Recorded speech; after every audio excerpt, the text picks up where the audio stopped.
Hello everyone, it's Tuesday, so that means we are ready for chapter 2 of The Boy at the Back of the Class. I was having a think about this book last night, and I think what's really interesting about it is it's narrated by a character. We don't actually know their name, and we don't actually know their gender, so it's either a boy or a girl character. So I think how I think of it when I'm reading it is as if the narrator were me. I think it's really interesting that the authors use this style, that there's a main character in this story and we have no idea if it's a boy or a girl and what his or her name is.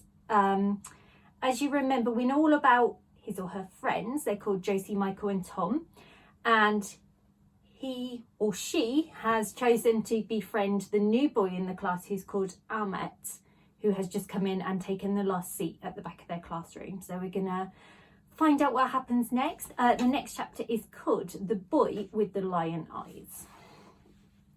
For the rest of the day, I kept sneaking glances over my shoulder at the new boy and noticed that everyone else was doing the same. Most of the time he kept his head down low, but every so often I'd catch him staring right back at us. He had the strangest coloured eyes I'd ever seen, like a bright ocean, but on a half sunny, half cloudy day. They were grey and silvery blue, with specks of golden brown, and they reminded me of a programme I saw about lions once. The camera operator had zoomed into a lion's face, so much that its eyes had taken up the whole screen. The new boy's eyes were like those lion's eyes, and they made you want to never stop staring. When Tom joined our class last year, I had stared at him a lot too. I didn't mean to, but I kept imagining that he came from an American spy family, like the ones you see in movies. He told me later that he had thought that something was wrong with me, and the new boy probably thought there was something wrong with me too. It's hard to stop staring at new people, especially when they have eyes like a lion's. We had geography first thing that morning, so we couldn't get up to say hello to the new boy. Then at break time I looked around the playground for him, but I couldn't see him anywhere. In second lesson we had PE, but the new boy didn't join in. He sat in the corner staring at his rucksack, which was red with a black stripe on it and looked very dirty. I thought he must have forgotten his PE kit because his bag looked empty and saggy, and I tried waving at him, but he never looked up, not even once.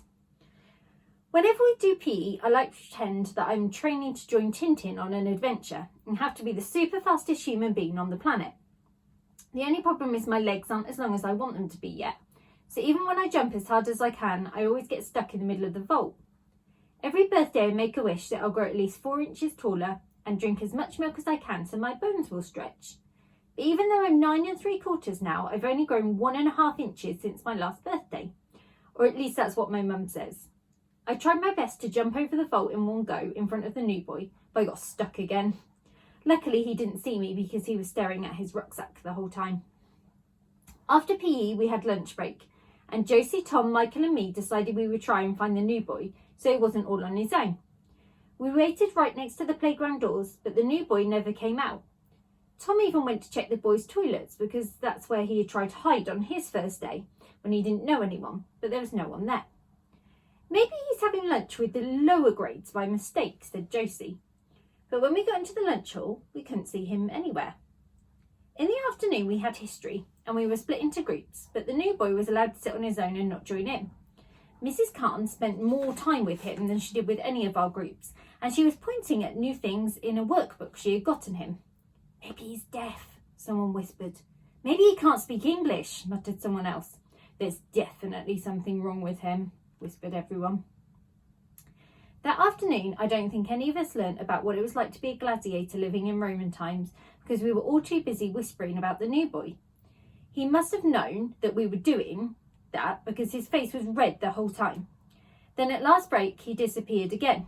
He must be inside, said Michael, after we had finished searching the whole playground for the 3rd time in a row. By now, my lemon sherbets were getting sticky in my pocket and beginning to look like bright yellow fuzzballs. At home time, everyone was still talking about the new boy and wondering who he was. And I think it's because a whole day had passed and no one knew anything about him except for his name. Not even Clarissa, and she had been sitting right next to him. People kept running up to her to ask if the new boy had said anything to her, but she just shook her head and said he was using a lower year workbook, so his reading and writing mustn't be very good. On our way to the bus stop, we saw everyone crowding around Jenny just outside the front gates. Jenny is famous in school for always knowing something about everything, so we ran over to hear what she was saying. Jenny is in the class next door and has the longest hair in the school. She likes to spy on people and then tell stories about them to other people. And sometimes the stories are true, but most of the time they're only half true because she makes things up. Last year, she told a story about Josie cheating in a football match by pretending to fall down so she could get a penalty kick. But I was there and so was Tom, and we both saw her fall down after being kicked in the leg by an upper boy called Robert, and she had a big fat bruise on her leg the shape of Australia for weeks after. But no matter how many times we showed everyone the bruise and told them what really happened, no one believed us, and not even the people that were there. Sometimes I think everyone likes to believe a lie, even when they know it's a lie, because it's more exciting than the truth. And they especially like to believe it if it's printed in a newspaper. I know that now. I also know why Mum says politicians are liars and always shouts at them whenever they come on the telly. Maybe Jenny will be a politician when she grows up. When we got closer, we heard Jenny telling everyone that the new boy had spent all his break time with Mrs. Sanders because he had done something so bad in his old school and was too dangerous to be let out on the playground with us. But I didn't believe her. I could tell Michael didn't believe her either, because he asked her how she knew so much about it. And Jenny got angry and crossed her heart and hoped to die, and she had heard Mr. Owen talking to Mrs. Timms outside the teacher's staff room, and that both of them had said how sorry they felt for Mrs. Khan and how glad they were the new boy wasn't in their class because he wasn't going to be easy to deal with. But before we could ask her any more questions, Jenny's dad began to beep at her from his car, so she ran off. We all watched her go and then looked back through the school gate to see if the new boy had come out, but we couldn't see him anywhere.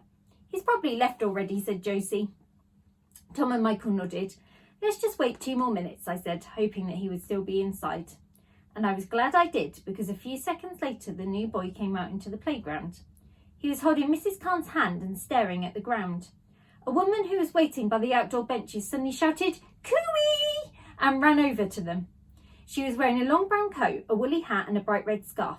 She stood and talked to Mrs. Khan for a long time and nodded an awful lot, and we couldn't hear anything because they were standing too far away.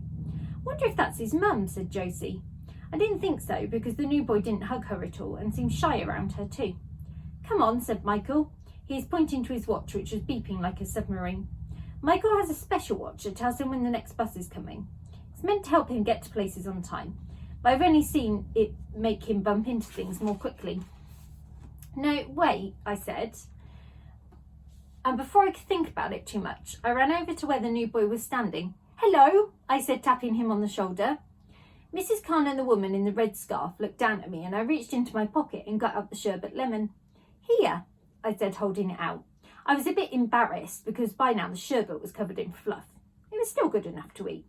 That's a good thing about lemon sherbets. No matter how bad they look, they still always taste delicious. I think I must have spoken too loudly because the new boy took a step away from me, as though he was frightened. It's all right, Ahmet, you can take it, said the woman, motioning to him with her hands as if she was speaking in sign language. But the new boy grabbed her hand and hid his face behind her arm. I didn't know what to do because I've never really scared anyone, so much before that they wanted to hide from me.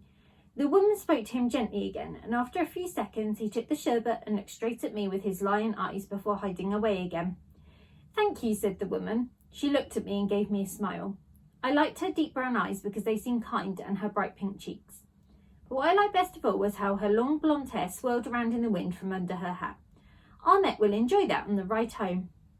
I nodded and then ran back to where Josie and Tom and Michael were waiting for me. And I felt extra happy because Mrs. Khan had smiled at me and her whole face and had given me a wink too, just like my dad used to do whenever he thought I had done something good or when he was teasing my mum. When I'm a grown-up, I'm going to wink at people just like he used to do and make them feel special too. And as we made our way home, I decided the next day whenever I saw the new boy staring at me, I was going to give him just as many winks as I could. So we're going to find out what happens tomorrow, but it looks like our narrator, boy or girl, is well on his or her way to making friends with Ahmet. So hope you're all okay, and I will see you tomorrow. Bye.